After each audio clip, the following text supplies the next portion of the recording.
Boa tarde a todos. Sou Anabela Luís, coordenadora do Centro Qualifica de Cister. Sejam bem-vindos a mais uma emissão do nosso programa Diz-me o que lês, transmitido aos domingos às 20 horas na Rádio Cister e em podcast no site da CFM, quando quiser. Hoje temos connosco uma convidada cuja vida é feita de revoluções. Boa tarde, Helena. Boa tarde, Anabela. Maria Helena Freitas. Essas revoluções, umas foram anunciadas, outras inesperadas, mas todas vividas com coragem, humanidade e amor. Sim. Nasceu em plena Revolução Académica, 1969, cresceu entre ruas cheias de números, na Rua da Matemática, em Coimbra, em mudanças, e fez do ensino e da inclusão a sua missão. Perdeu o pai muito cedo, foi para o Colégio dos Órfãos, depois para o Colégio São José, a seguir o Liceu José Falcão. Foi uma aluna brilhante, tirou uma licenciatura em Química, ramo educacional, e tornou-se professora no Colégio da Nazaré.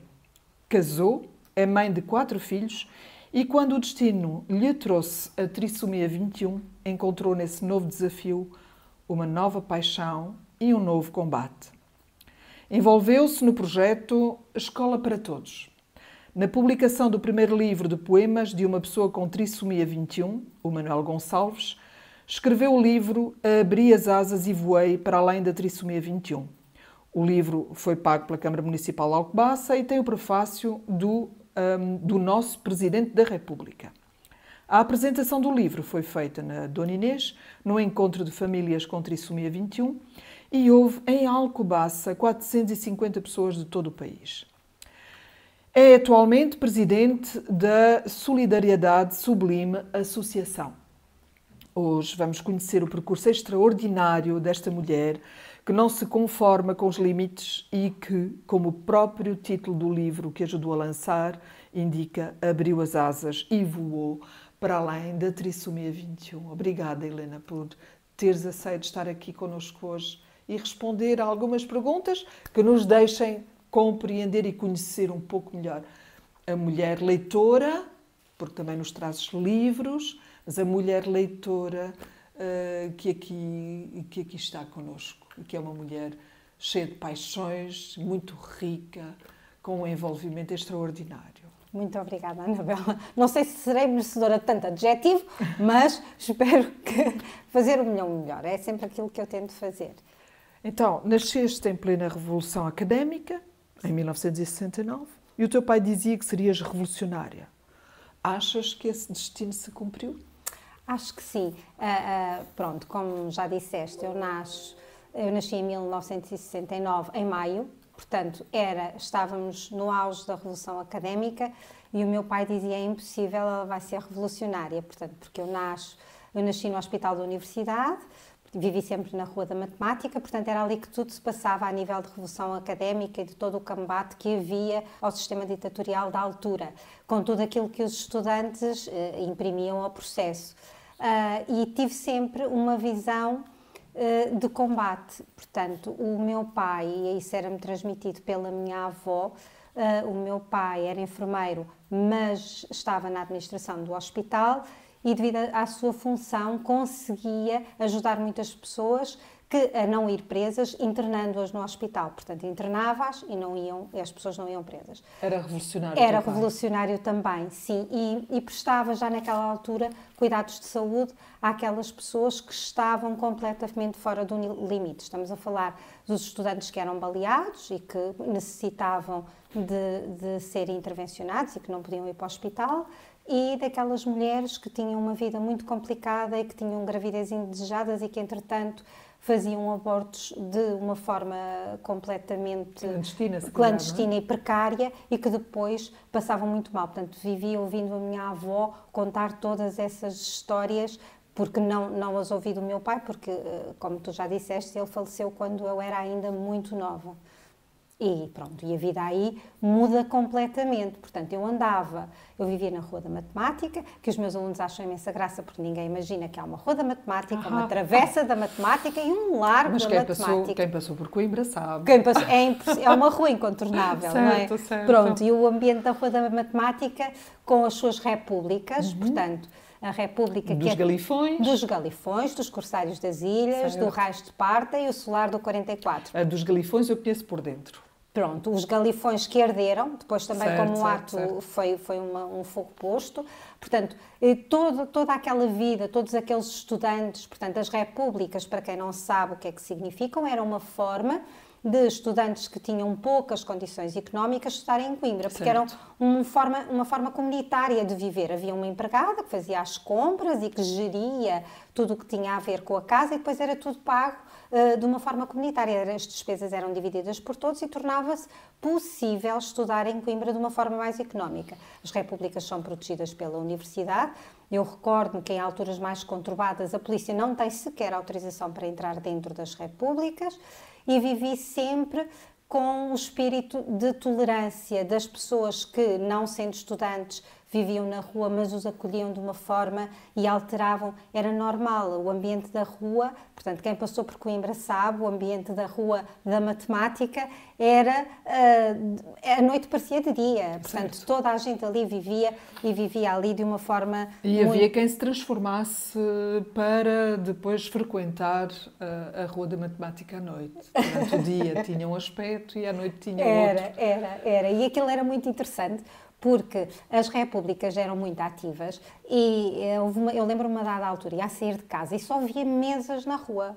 Mas o que é que se passa? E então era a festa da primavera que todas as repúblicas instituíram, onde faziam um concurso de qual era a melhor feijoada. Portanto, e depois convidavam as pessoas da rua. Aquilo era uma coisa... Portanto, foi um espírito muito revolucionário, contestatário. Revolucionário no sentido do que a revolução quer dizer. A revolução quer dizer fazermos coisas de maneiras diferentes daquilo que já está instituído. Perceber, não, o que está não é muito correto, vamos tentar procurar uma outra solução e estar do lado da solução. Eu penso que esse meu espírito revolucionário se cumpriu dentro desse aspecto. Cumpriu-se e foi um destino mais ou menos, digamos, anunciado pelo teu pai, que infelizmente que tu perdes muito cedo. Houve um impacto significativo com a morte do teu pai, não é? Na tua vida? Muito grande. É assim, nessa altura eu percebi logo que nós às vezes deitamos de uma maneira e acordamos num mundo completamente diferente. Eu na altura, enquanto meu pai era vivo, a minha mãe também era enfermeira, eu andava com o meu irmão no Jardim Escola João de Deus, nos Arcos do Jardim. Portanto, uma escola privada, eu já sabia ler, porque no João de Deus aprendemos a ler antes de ir para a escola, e de repente o meu pai morre. Mas é também uma escola que era frequentada por pessoas relativamente abastadas. Exatamente, que podiam pagar naquela altura. Quando o meu pai morre, a minha mãe diz, acabou, não há qualquer possibilidade de vocês continuarem no Jardim Escola João de Deus, e a minha mãe é uma pessoa muito prática. Eu tinha os cabelos muito compridos na altura, ela fazia uns penteados para eu ir para o jardim escola, que era uns atos de estrutura, porque se dava sempre arrepiada, e de repente ela diz-me, não, tens de cortar o cabelo curto. Fartei-me de chorar nesse dia quando me vi ao espelho e não me reconheci por causa dos piolhos, porque agora tu vais para o Colégio dos Órfãos. O Colégio dos Órfãos funcionava na Sé Velha, ali mesmo em frente à igreja. Um ambiente completamente diferente. Nada a ver, um mundo diferente. Portanto, havia quem estivesse internado no colégio que vivia por cima, portanto, tinha o internato por cima, e havia a escola por baixo. Eu e o meu irmão passámos a frequentar a escola, com todas as classes, e aí eu percebi que eu nunca tinha visto aquelas pessoas, apesar de ser muito próximo da minha rua e do sítio onde eu vivia, e fui percebendo que a minha vida mudou naquele dia e foi-me apresentado um mundo completamente diferente. Eu nunca mais esqueci aquelas pessoas. E porquê? Pela injustiça que era, porque a professora comigo não ralhava e não me castigava, também não me portava mal. Sentias que havia um tratamento diferente? Muito diferente. Em relação a ti, porque tu tinhas vindo Não.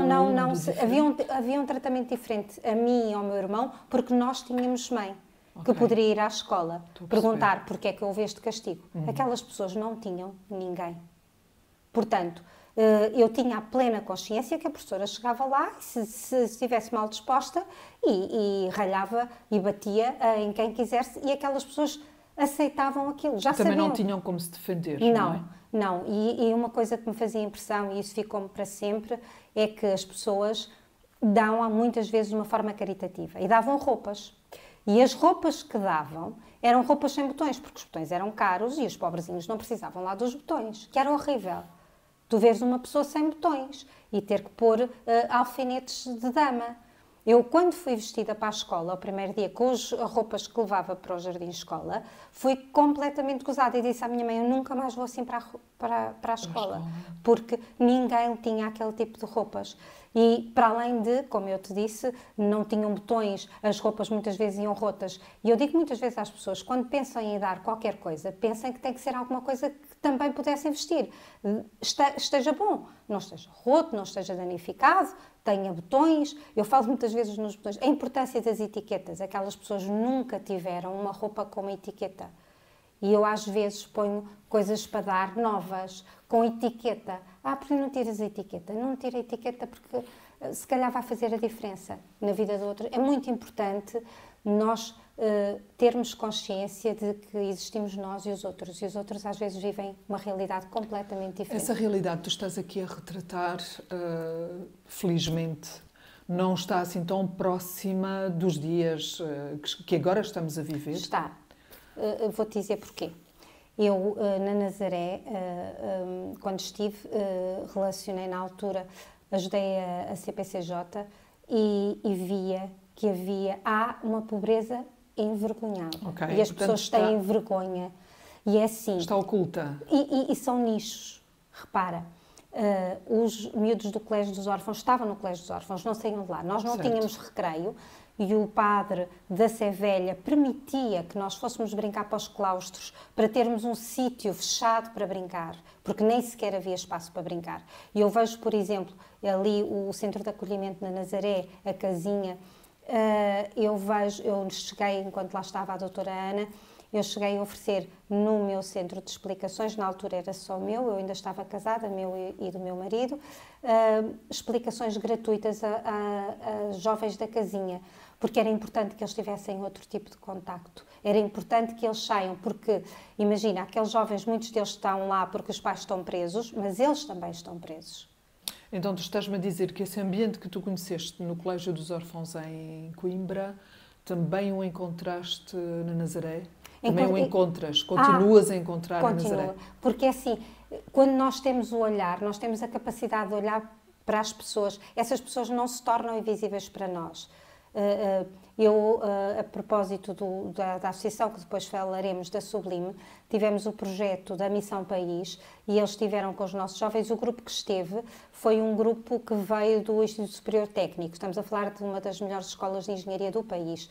E o que eu disse àqueles jovens foi: levem-nos no vosso coração, não se esqueçam deles. É importante passar pelas coisas e nunca mais nos esquecermos daquilo que aconteceu e que aquelas pessoas existem e continuam a existir. E às vezes muito perto de nós. Uhum. O que é que falta? Falta olhar para o outro e ouvir. Eu acho que falta um bocadinho isso. Bem, depois do Colégio dos Órfãos foi o Colégio São José e o Liceu José Falcão. Portanto, são ambientes, de facto, e mudanças de vida significativas, não é?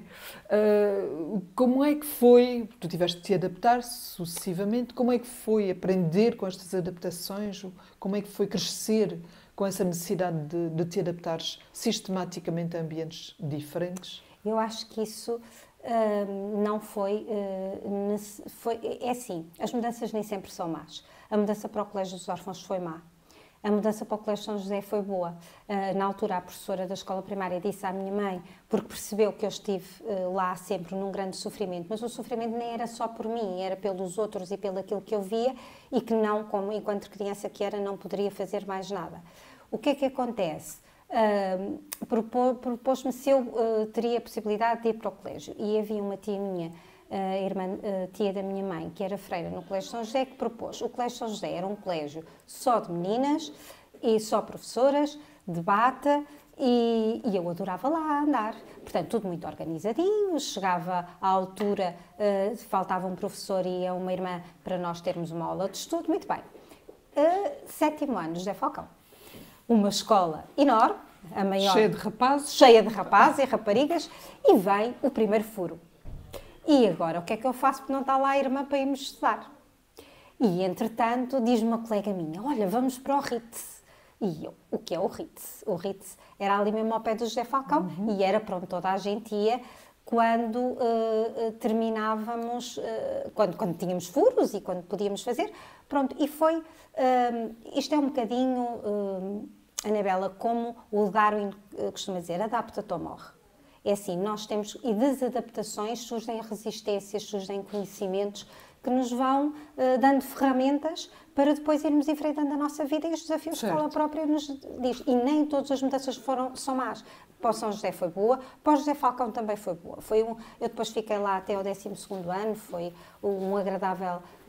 há sempre aquela altura que estamos ali, vamos nos lá adaptar, mas depois correu muito bem e gostei muito de fazer lá todo o meu percurso até à faculdade. Muito bem, então neste teu percurso, que estamos aqui a reviver, no teu percurso de crescimento, o teu primo com uma deficiência foi um grande amigo e uma presença marcante. Foi isso. Que ensinamentos mais profundos te deixou? Foi muito... É assim, quando o meu pai morre, a minha mãe tinha 3 empregos e então passava muito tempo em casa da minha avó, que vivia em frente, também na Rua da Matemática. E o meu primo tinha tido poliomielite. E, portanto, tinha a voz afetada, os membros inferiores, tinha uma descoordenação. Portanto, foi o primeiro exemplo que eu tive de uma cabeça boa num corpo não funcional. Portanto, a minha avó era cuidadora dele e ele foi o meu companheiro de brincadeiras. Ele foi o meu aluno porque eu treinava a ser professora e ele entrava em todas as brincadeiras. Era uma figura icónica da Rua da Matemática porque ele estava sempre à janela. E a minha avó contava-me que o meu pai, na altura, pagava alguém para andar a passear com ele na rua. E quando a minha avó me contou isso, eu acho que o meu pai era um visionário, porque nós hoje, quando falamos dos Centros de Apoio à Vida Independente e falamos dos assistentes pessoais, é disto que estamos a falar.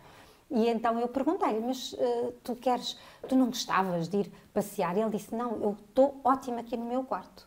Ele via o mundo todo do quarto dele. Tínhamos conversas interessantíssimas, à medida que eu fui crescendo, não é? E chocava-me muito as pessoas que às vezes iam à casa da minha avó e que não tinham contato com a deficiência, que tinham medo dele. E porquê que tinham medo? Porque ele era diferente e na altura não se via. Certo. E aquilo chocava-me imenso. Porquê é que aquelas pessoas deveriam ter medo daquilo que era diferente?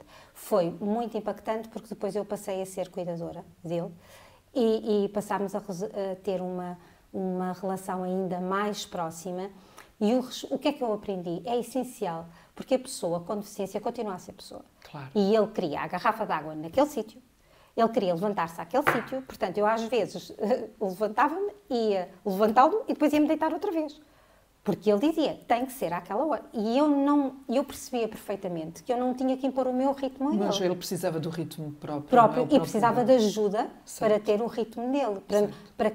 E eu acho que isso é muito importante. A pessoa que não tem capacidade de se movimentar, de falar... Sabes, eu por acaso conheci uma pessoa que já faleceu, o Henrique, que era um engenheiro agrónomo e teve um acidente, ficou com uma tetraplegia incompleta. E ele era uma pessoa muito interessante e conversávamos muito e ele dizia-me, Helena, é assim, eu tenho que me levantar quando as pessoas vêm cá. Eu tenho que me deitar muitas vezes às 6 da tarde, porque mas é quando a assistência do domicílio... Pronto, e eu percebi que ele era uma pessoa fantástica também. Portanto, estamos a falar de pessoas que vivem de cabeças completamente racionais e perfeitas num corpo que não responde. E onde é preciso e é fundamental respeitarmos as suas regras. Eu, por acaso, nem achava que a garrafa de água estivesse bem naquele sítio. Expus a minha indignação, mas como ele achava que era, eu não questionava, tem que ser naquele sítio, o pão no outro sítio, tem que ser, porque depois para deitar ele conseguia tirar os aparelhos e deitar-se. E é engraçado porque a Rua da Matemática tinha aquela coisa fantástica de vivermos todos em comunidade, não é? Mesmo os estudantes, e muitas foram as vezes que eu vinha à rua ao café da frente pedir ajuda para me ajudarem a levantá-lo, porque na fase pior, portanto estamos a falar de um homem com 68 anos, não era fácil levantá-lo do chão sozinha, apesar de o quartinho dele ter as adaptações que na altura eram necessárias para que ele pudesse estar, mas era uma pessoa fantástica, que via o mundo da sua janela, da rua da matemática. Tu fazes uma licenciatura em Física? Química, Em Química? Ramo educacional. Ah, Mas eu vou-te explicar. Ok. Eu vou-te explicar porque a Química, sendo a minha madrinha de Física. Sim. As universidades clássicas, Lisboa, Porto e Coimbra, não têm cursos de Física ou Química. Não existe. Só existe depois nas universidades de Aveiro, nas universidades que vieram. Nós temos a mesma componente de Química e de Física, igual, apesar do nome do curso ser diferente. E eu, na altura, disse à minha madrinha, não vou para Física, mas vou para Química, é tudo ciência. E ela disse, porque eu achava muito interessante, ela também era muito boa cozinheira, e ela achava que havia Física, havia ciência em todo lado. Tudo era motivo para haver uma explicação. O que é que te motiva para procurar? Foi ela. Ela foi uma... Ela depois, pronto, como o meu pai faleceu, ela oferecia-me todos livros de biografias. Podias ter enverdado por psicologia, podias ter enverdado por... Não, era impossível. Ela bombardeou-me com tantos cientistas. Convenceu-te. Era eletricidade e magnetismo e perguntas, o grande circo da física. E depois eu ia à faculdade ter com ela. Ela foi também criadora do Museu da Física, em Coimbra, e do Exploratório, porque depois ela também se ligou ao ensino, escreveu alguns livros, e ela, quando escolhe Física, escolhe o ramo mais difícil. Ela foi a segunda pessoa a doutorar-se em Física Teórica, escolhe a parte da Física Quântica, porque ela nunca fez nada assim fácil. E eu começo a pensar, pronto, isto é uma não opção, eu tenho mesmo, porque eu achava interessante, porque ela, tudo o que tu ela era possas... uma referência para ti, era um modelo e foi por isso que seguiste essa via também. Sim. E aquela forma como ela explicava o que se passava entre nós de uma forma científica, ficou-me sempre, e digo, não, eu também quero um dia fazer assim e explicar, e ainda hoje, se tu fosses minha aluna, percebias, eles sabem logo que o som se propaga em todas as direções, que eu costumo lhe dizer, não preciso estar de frente para vos ouvir. E essa é uma das características físicas do som que eles percebem logo desde pequeninos. O som propaga-se em todas as direções. Nós não precisamos estar de frente para ouvir. Esta necessidade de encontrarmos a física entre nós, os meus filhos não achavam grande piada. Dizia, lá vem a mama com essas piadas físico-químicas. Pronto. Mas eu continuava a dizer. Então, a seguir casaste, não sei se foi por esta ordem, mas casaste, tiveste 4 filhos e nasce a tua filha com trissomia 21. E que marca em ti também mais uma mudança, não é? Exatamente, grande.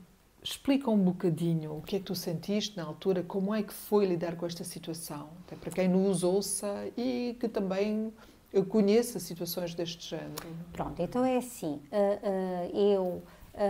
como professora de Físico-Química, não tinha alunos com necessidades educativas especiais, porque é uma disciplina muito abstrata, que eles não concretizam e que nas adaptações eles não têm. Portanto, o meu encontro com a deficiência tinha-se limitado à experiência que eu tinha tido, ainda enquanto jovem, e que tinha ficado. Com o teu primo? Com o meu primo, e que tinha ficado.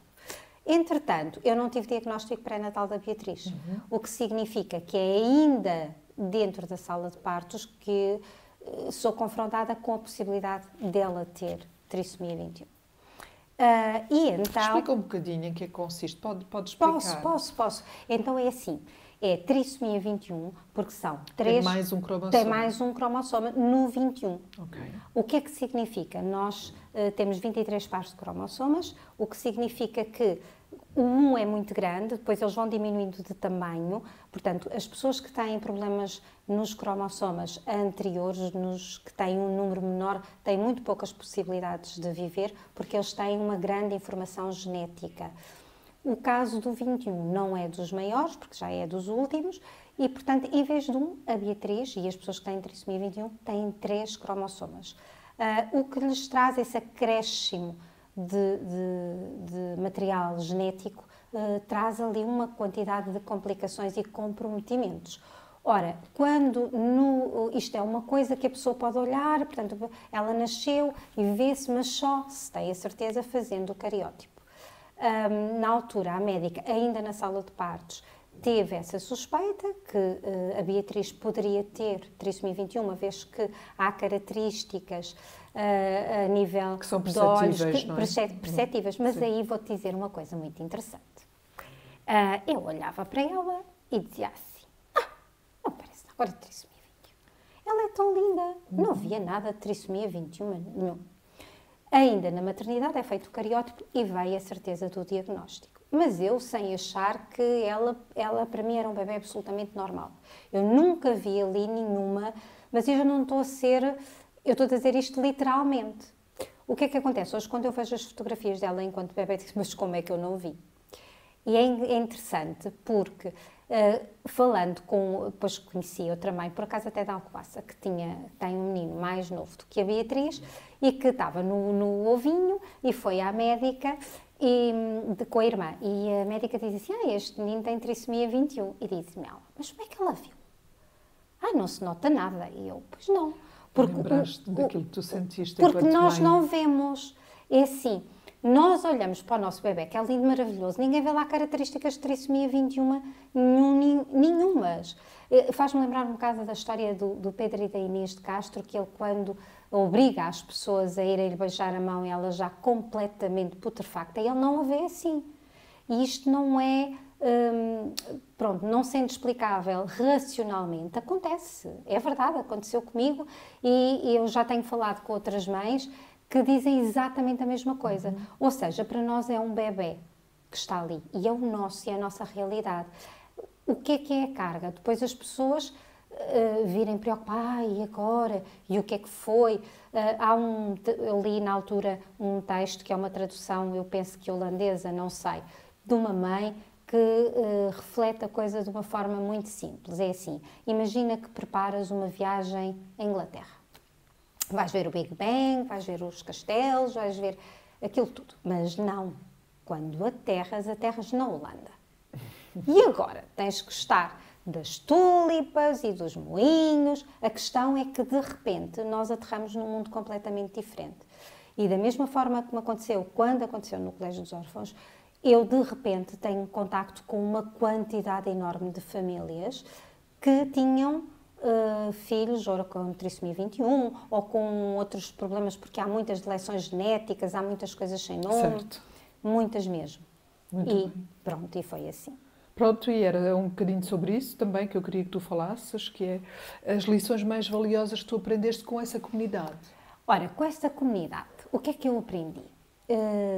Aprendi uma coisa muito importante, que é assim, nós gostamos de um filho porque não é porque ele é bonito ou inteligente, é porque é nosso. Certo. E todos eles adoram. Estes miúdos são os reis da casa. As casas são diferentes. Porque são adaptadas. São adaptadas. E há dias eu disse isso a uma amiga minha. A tua casa é diferente. E diz ela, olha, diferente porquê? A tua casa de banho é diferente. A tua sala é diferente. Que para eles não é. É a realidade deles. Certo. E a questão aqui está um bocadinho em passar, eles não têm a mínima noção de o que é que acontece. Fora de casa as coisas não são adaptadas. E o que é que me dizem? Isso não é para os nossos, isso dói-me horrores. Não, isso não é para os nossos.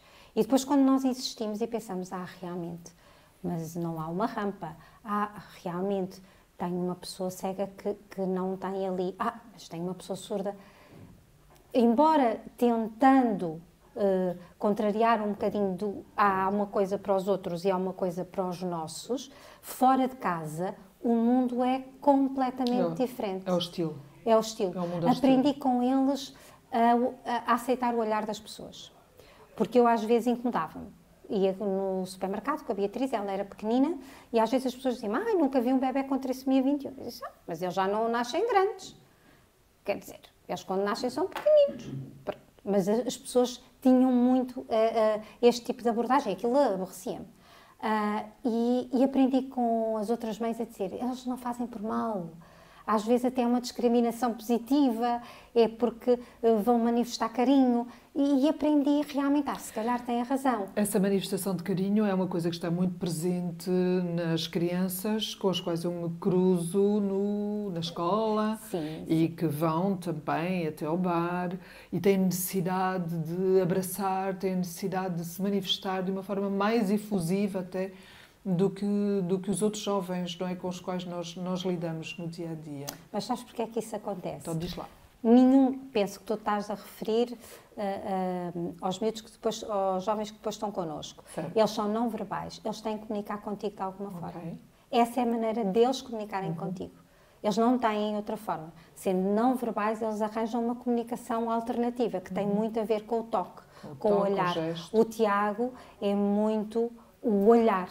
Eu, se tiver de óculos de sol, ele imediatamente tira-me os óculos de sol, porque tem que olhar nos meus olhos. Ele perde a forma de comunicar comigo.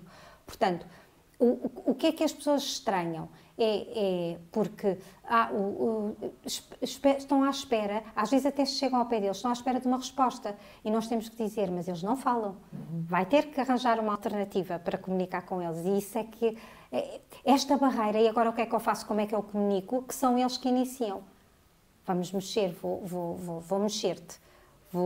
Gosto da tua camisola, vou agarrar a tua camisola. Pois, porque é outra forma de comunicar. Exatamente. Vou apontar porque quero ir para ali. E tu sentes que a comunidade, em geral, está disponível para que essa comunicação possa acontecer? Acho. Ok. Acho. Sentes que houve algum progresso, alguma evolução? Acho que houve muita evolução. Eu falo, porque acho que é uma...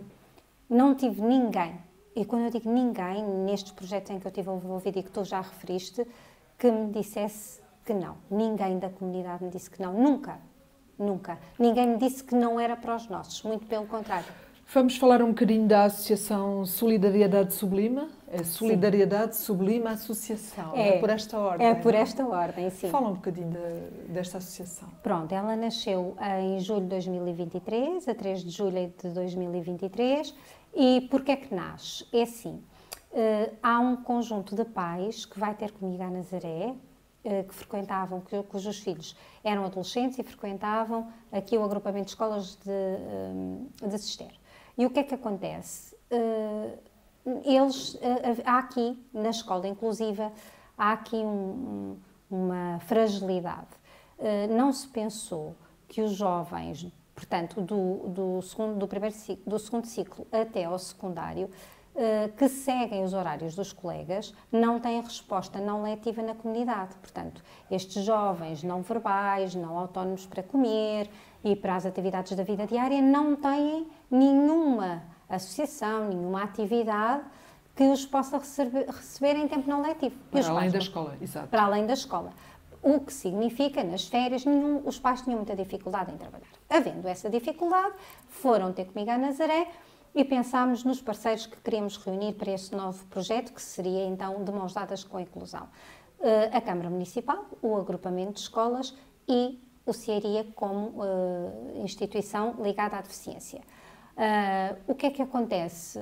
Todos os parceiros, a Câmara Municipal manteve-se disponível para financiar, o agrupamento manteve-se disponível para articular, arranjar espaços, o CIARIA, andámos 5 meses em reuniões, sim senhora, e nós iríamos começar no dia 3 de julho de 2023, que era uma segunda-feira. Na sexta-feira anterior, ao final do dia, é-me comunicado por parte da direção do CIARIA, da direção atual, que nós não podíamos ir para lá e que não havia projeto. Pior do que não ter é criarem a ideia de que vai haver e depois não há. E eu, na altura, liguei para o agrupamento e para a direção e disse que estava na rua. Não sabia o que é que iria dizer àqueles pais e o agrupamento diz-me: na rua não estás. Ficas cá o tempo todo. Pronto, e foi toda uma escola, não só o agrupamento, não só a Câmara Municipal, todos se mantiveram connosco, de forma a implementar o projeto, a EPADREC e o Centro Qualifica, que foi a primeira entidade à qual nós fomos pedir ajuda fora da escola. E porquê? Porque verificámos que havia a necessidade das técnicas da auxiliar de ação educativa terem uma formação, as nossas também. E então fomos ao Centro Qualifica, no sentido de diagnosticada que estava a necessidade que houvesse. E tem sido um sucesso. Tem sido um sucesso, felizmente, para todos. É bom para todos. Tivemos autorização por parte da Agência Nacional para a Qualificação e Ensino Profissional para podermos fazer essa formação e em boa hora. Sim, e foi muito bom. E a Anabela foi contigo, que eu fui falar naquele dia, de bata, como andava a trabalhar, atravessei e perguntei. E foi muito agradável, porque eu não esqueço, tu, naquelas dificuldades, todos disseres, bem, vamos tentar e vamos ver. E foi com muito, muito agrado que vimos que se construiu, porque repara, aqui esta coisa não é para nós, o ficar, a única entidade que estava diretamente ligada à deficiência não nos dar resposta, deixou nestes pais um vazio enorme. Um vazio enorme. Foi muito bom, porque depois vimos a escola, os colegas da atividade física, o professor Paulo Carreira, que foi uma pessoa... Inexcedível, não é? Não há igual, não há igual. É assim, quando eu vejo as dificuldades, e que são muitas, e digo-lhe, Paulo, estou com... Eu não havia espaço na escola, como sabes, a Frei Estevão está em obras, a Dona Inês está a receber alunos da Frei Estevão, e não havia espaço físico. E disseram-me, vai a Dom Pedro. A Paula da Dom Pedro chama o Paulo Carreira, porque o único espaço era um espaço que o Paulo já tinha começado a recuperar para o Ubuntu. Ele tinha recuperado aquilo para um projeto dele. E naquele dia a Paula chamou e disse, Paulo, já sabes do projeto? Ele sabia, porque já estava recrutado para ir lá fazer atividades. E o Paulo disse-me, mas precisas, é para ti. Naquele dia, eu lembro-me que as lágrimas vieram aos olhos e disse, e ele vai, estás feliz? Estou. Dar, o não largar a mão, que tem sido, pronto, ele tem sido realmente, todas as pessoas, não seria indelicado da minha parte não referir as outras pessoas, mas a disponibilidade de dar a sua casa, aquilo estava pensado para outro projeto, ele já tinha lá, e tem estado, ele fez obras e continua-nos a ajudar muito e tem sido fundamental para que o projeto continue e que seja uma coisa pioneira a nível nacional. Nós submetemos à Comissão Nacional, à Comissão de Educação da Assembleia da República, que validou o projeto, achou muito interessante e que deveria ser replicado a nível nacional.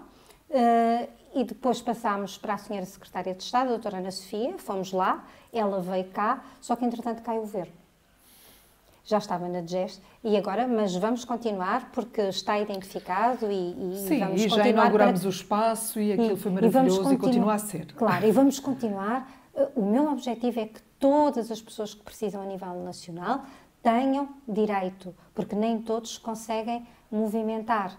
Daí nós estarmos sempre muito dependentes das instituições que já estão ligadas à deficiência, porque devem ser elas a nossa principal mão, mas também é como eu te digo, vi tantas pessoas de fora, a necessidade da que o sonho é na necessidade que nós vemos os amigos e felizmente que temos tido muitos amigos, a Caritas, olha, a Caritas adotou-nos. As senhoras não podem imaginar que nos falta o que quer que seja, que não apareçam logo. E pronto, maravilhoso. É muito. Temos que avançar porque o tempo passa a correr, é uma coisa absolutamente impressionante. Eu ainda queria que tu dissesse umas palavrinhas assim de uma forma muito rápida sobre um próximo livro multiformato que promete ser um marco de acessibilidade e de inclusão. O que é que nos podes revelar sobre essa nova aventura? Olha, a nossa querida Ana Tércia Inácio reescreveu a lenda do Alcoa e do Bassa, porque na associação nós tentamos sempre valorizar um bocadinho o património. Ana Mateus fez as ilustrações e agora o CRID, do IPL, vai fazer um livro multiformato. O que é um livro multiformato? Certo. Para explicar de uma forma simples, nós quando vamos ao shopping galeria, há lá uma porta que abre, quer seja cego, quer a pessoa não tenha qualquer tipo de comprometimento, quer esteja de cadeira de rodas. Portanto, qualquer pessoa usa aquela porta e o facto dela abrir sozinha, que é muito prático, para todos. Então, o livro multiformato pode ser lido por qualquer pessoa, independentemente de ela poder... Da sua condição física. De ela poder ler de uma forma convencional, de saber ler ou não. Eu trouxe aqui para tu teres... Não sei se alguma vez viste algum? Já.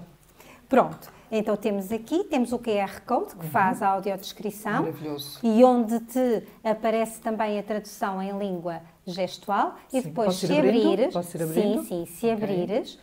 um bocadinho mais à frente, tens o braille, tens os pictogramas. Aqui é assim, portanto, pode não se ver na imagem, mas de facto já se nota. Pronto. E agora aí tens a comunicação aumentativa, os pictogramas, porque há quem não saiba ler de uma forma convencional, mas perceba os símbolos. Certo. E depois, na imagem que tens aí, tem a audiodescrição da imagem, para que o cego possa perceber o que é que está aí representado. Com o QR Code. Com o QR Code. Portanto, temos os QR Codes com a leitura do livro em audiolivro, certo, com a tradução em língua gestual e com as audiodescrições e a comunicação aumentativa, os pictogramas. Portanto, isto é um livro multiformato que nós pretendemos que se vulgarize de forma a que os nossos jovens possam ter acesso. E eles gostam muito de quando aproximamos... Este é Lendas do Alto Minho. Exatamente. Temos também aqui, este foi a doutora Célia do Querido que fez o favor de nos oferecer. Este é a Flora e a carta mais importante do mundo. Também é muito bonito. É muito apelativo. Dá vontade de mexer. Só de ver a capa dá vontade, não é? Eu acho que também as nossas ilustrações, eu vou dizer, da Ana Mateus, são muito bonitas também. E são muito sorridentes, eu gosto. São muito agradável. Está aqui, pronto, vê-se o braille, não é? Sim, sente-se perfeitamente. A comunicação aumentativa. Muito bem. E tudo o que se espera de um livro multiformato, de forma a levarmos os livros a todos. A todos, é fundamental. Para que não digam, os livros não é para os nossos. Certo. É tudo para os nossos. Então, estamos já nesta última pergunta, que é o Diz-me que lês. E eu queria que então continuasses. Eu vou-te dizer, trouxe um livro que era do meu pai, que eu aprendi muito com os livros que ele tinha muitos, alguns deles censurados, é o Só, do António Nobre, que tem... Podes mostrar para a câmara, uma qualquer, aquela que tu quiseres. Sim. Pronto, o Só é uma edição muito antiga, como se vê, e que tem ainda a assinatura dele. Porque ele assinava todos os livros e eu depois, a determinada altura, comecei a ler os livros dele para tentar perceber que pessoa que seria. Trouxe-te um presente. O Manuel assinou o livro, o Abri as Asas e Voei para Além da Trissomia 21 para ti, está dedicado para ti. E tem aqui, isto foi um sonho do Manuel, porque ele foi escrevendo e foi guardando na gaveta os papelinhos que escrevia. E à medida que ia aumentando o seu vocabulário, quando começou a ter fisicoquímica, começou a usar termos de comparação da galáxia. E quando morre, ele teve um irmão, o Henrique, que morreu de acidente, ele escreve sobre isso. E a Cuca Roseta fez um fado com esse poema dele sobre a morte do irmão, que quando fizemos o lançamento aqui em Alcobaça, do livro, veio também, portanto, ela gravou e passámos essa gravação, portanto, foi muito importante, foi o concretizar de um sonho, e nós ainda há tempos, eu estive em Alcobaça, no novo pavilhão, onde os autores falavam da dificuldade de publicar, se é difícil para todos, para quem é diferente, ainda se torna mais difícil. Foi um sonho que a Wanda ajudou, a Karina, a Paula Cristina fez a revisão e era o que a mãe do Manuel me dizia. E o Manuel não foi só publicar o livro, o que significou e a importância que teve, mas também tudo o que se passou à volta disso, que foi maravilhoso. Então, Abri as Minhas Asas e Voei para Além da Trissomia 21, do Manuel Gonçalves. Exatamente. E trouxe-te aqui o livro da autoria da minha madrinha. Eu, quando estava a vir dar aulas para o Colégio da Nazaré, sou surpreendida com... Portanto, o livro chama-se Ritmos e Mudanças, era um livro para o 11º ano, e sou surpreendida com os livros dela, para poder dar aulas através dos livros dela, e com a dedicatória que eu tenho. Portanto, este livro é de 1995, quando eu cheguei à Nazaré e já estava eu na Nazaré, não cheguei nesse ano, e recebo os livros para poder dar. Importas dizer o título? Ritmos e Mudanças, da Helena Caldeira. Maria Helena, que eu herdei o nome dela com muito orgulho. Que era também, ela envolveu-se sempre em muitos movimentos. No último, também me deixou uma grande lição de vida, que ela partiu em novembro de 2023, porque ela envolveu-se na criação em Coimbra da ANAI, da Associação Nacional de Apoio ao Idoso, e a criação do Observatório do Idoso. E ela esteve muito doente, com um problema oncológico, e ninguém, a não ser a família mais próxima, nós não sabíamos, porque ela continuava a responder ao telefone no hospital, já muito mal, 3 dias ainda antes de falecer, ainda estava a resolver coisas da associação. Foi uma grande lição, fazer as coisas que não é para nós, para os outros. Porque ela sabia que aquilo não era para ela, seria para outras pessoas. O projeto de Mãos Dadas com a Inclusão passa-se em Alcobaça, eu vivo na Nazaré, a minha filha não está a usufruir do projeto. Fazer para os outros, não fazermos só em para os nós próprios, que eu acho que é muito importante. E depois trago aqui um livro maravilhoso, que é o Haja Luz, que foi escrito pelo professor Jorge Calado e que é uma história da química através de tudo. Eu tenho aqui uma coisa mínima para ler, mas para que vocês percebam como as relações estão relacionadas com a química. Portanto, este é um livro que tem muita história da química e que diz assim: tal como nas relações humanas, a reatividade entre moléculas é medida em termos de afinidades.